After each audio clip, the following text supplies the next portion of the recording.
guys! Welcome back to our channel! Alright, so today we're going to make some quesadillas! And for this quesadillas, we're going to use some ham. Kasi pwede ka naman rin gumamit ng ibang meat like sausage, pork. So, para madali lang, we can use some ham. And this is one of our favorites from Taco Bell. So, we can also make it at home. Homemade. Mas practical and mas masarap. Okay, so, come closer for the ingredients. So, tortillas, Mexican tortillas. Instead of using some roti, if you can find some of this in the grocery, you can also use this. And you just have to fry this one. And then, some sliced ham, grated cheese, and some eggs. So, sa gagawin ko lang naman ngayon is, I will just make two quesadillas. Sa portioning ng ingredients natin, I'll just put it on the link or sa video. So, let's get started! Okay. So, actually, meron na akong na-fry kanina na quesadillas. It's already toasted. May na-toast na tayo na quesadillas just to make it more, mas mabilis yung gawa natin. So, i-reheat ko na lang siya. So, after that, so let's put this aside. And then we will make the eggs. Okay lang yun dyan. So, I have Bea pala as my assistant. Pareho po kaming, mahilig kumain. So, this is done. So, alright, so, let's fry the ham or let's cook the ham na. Konting butter lang palang kailangan natin.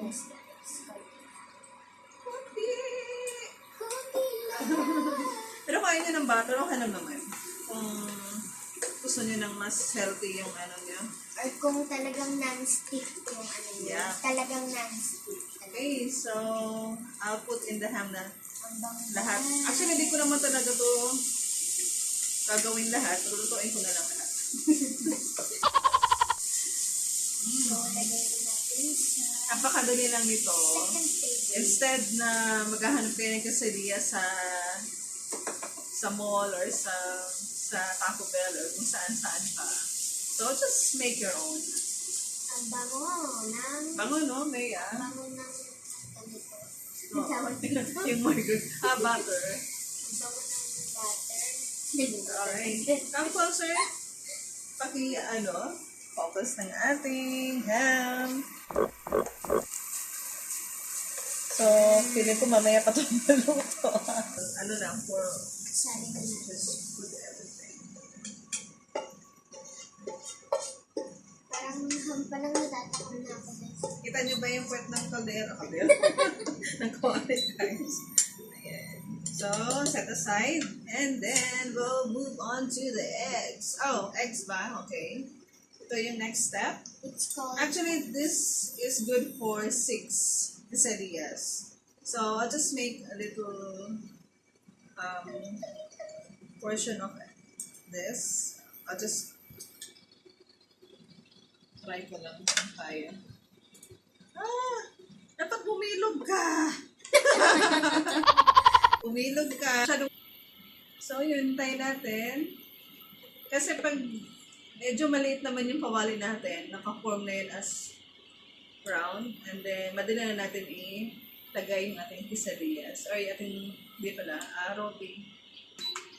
Hello! So, ito na po yung egg. Actually, ang hirap niyang i-form into round kasi malaki yung kawali natin. Pero pag much smaller yung kawali niyo, madali lang to. So, we will put in our grated cheese. So, mas maraming cheese, much better kung gusto niyo ng cheesy quesadillas. Alright. Dami, oh. Yeah, damihan natin. So, let it melt. So, 200 lang po yung heat para hindi siya Yes, and we'll put in our tortillas. Okay? Ganun lang. So, let it, cook for medyo 200. pricey. Pero pag kayo ang gagawa, sulit. So, let's just cook it maybe 1 to 2 minutes. Yes. Tama-tama na mag-melt yung cheese natin sa ilalim. Okay? Right. Cut natin dyan. Okay, diba? Quesadillas ba yan? Pwede na kaya to? Oh, sige. Sorry. Yan na. So, we're ready. Let's flip it. Flip it. Flip it. Flip it. Whoops! Alright! Perfect! Hindi siya messy kagaya kanina. Pero okay lang yan kahit miss. Let's put in the cheese or the ham. Okay, Ham. let's put in the ham ako muna. Yeah, siya na maglagay ng ham. Pero dito lang sa isang side. One side lang. I mean half side. Kumain ko na kaya. Ayan. Oo nga. Malisa mo yung kamay natin eh. Hindi na nga ako natatakot sa James ngayon eh. Kasi natatakot ako sa virus. Yeah. Okay, and the cheese. So parang isang side lang pala. Para medyo makakapagdagdag tayo sa cheese. So delicious. Okay na yan, no? Yeah, okay na yan. And Flip mo na. i-flip natin. Flip na ba natin agad or cold? Fold. Cold. Kamali. So let's wait for like 1 to 2 minutes. Let it cook.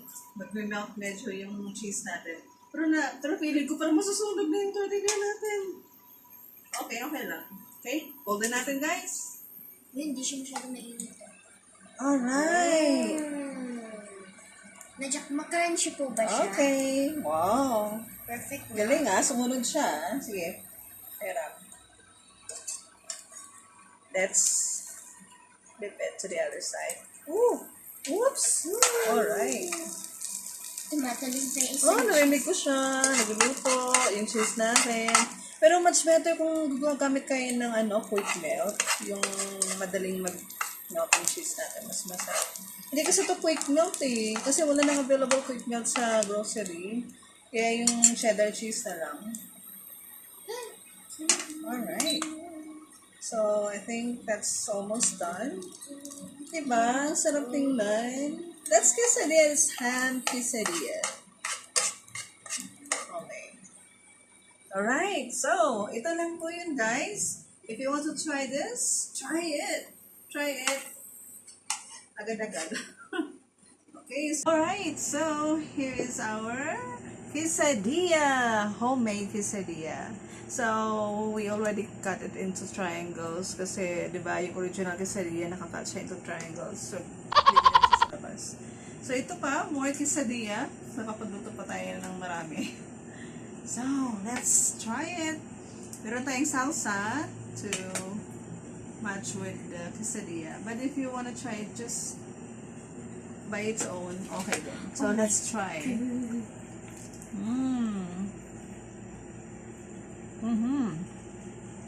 Try muna natin walang salsa. Ito. Oh.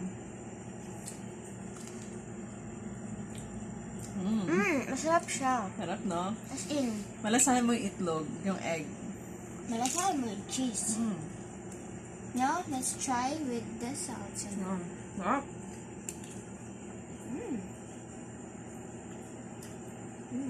Ang bango niya.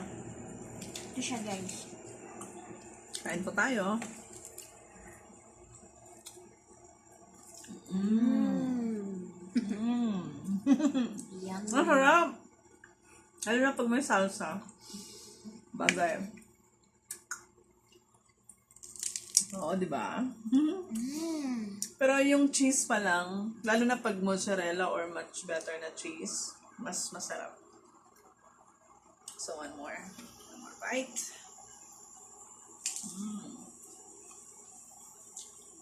By the way, guys, yung nagmukbang kami ng seafood, kung napansin nyo, may balbas ako dito. Diba? Flex ko lang. Oh my gosh. Ang sarap! Wow. First time lang namin magluto.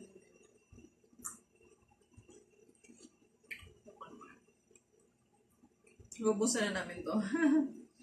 Mas prefer ko na may salsa kasi may talaga ako sa Mexican food.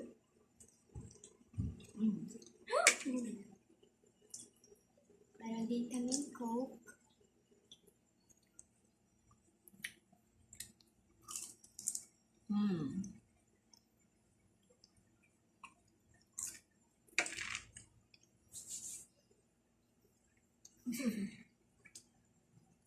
Alright, so